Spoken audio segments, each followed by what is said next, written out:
Time now to go back outside with Kent Jackson.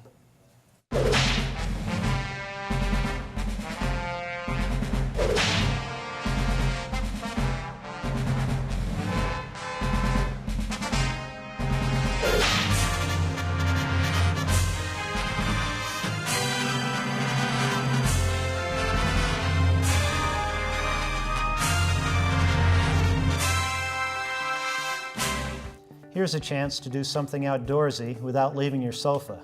The Great Backyard Bird Count happens from February 17th to 20th. To take part, you just look out the window. The birds that people like you and me count during the weekend help scientists know where birds are staying and how their populations change from year to year. This is the 20th year for the count, and the numbers of birds sighted aren't all that have been going up. The count of people taking part zoomed from 13,500 the first year to 163,000 last year. While the count started in the United States and Canada, people now send tallies from 100 countries. If you take part, there are some rules. Set aside at least 15 minutes for watching birds without interruption. Count the most birds you see of each species at one time. That means if a flock of sparrows lands in your yard, try to count how many there are and record that number on a blank for the species. If there are too many to count, block off an area and count the birds there, then estimate how many blocks of that size the flock occupies. If a nuthatch flies back and forth from your neighbor's yard to your feeder 10 times in 15 minutes, just count it once.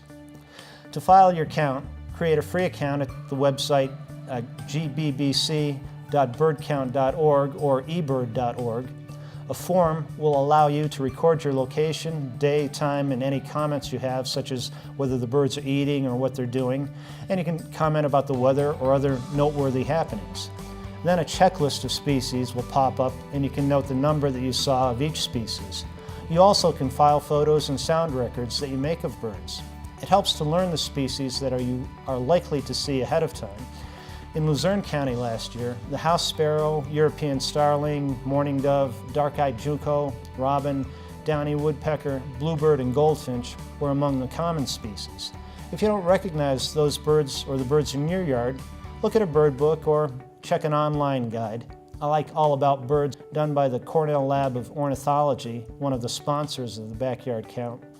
It contains photos, written information, song recordings, and migration maps for about any bird that'll be on the checklist. It helps you recognize unexpected birds too.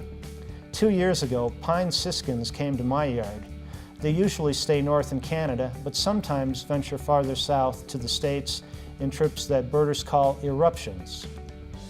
After I reported, one of the experts who monitor submissions emailed to ask if I was sure I saw pine siskins.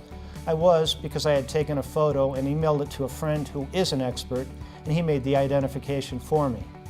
During the Great Backyard Bird Count, you can submit checklists as often as you like in intervals of 15 minutes or more. If you want to walk around the block or take a hike, you can record the birds you see on your trip, but that's optional. I promised you can do this without leaving the sofa.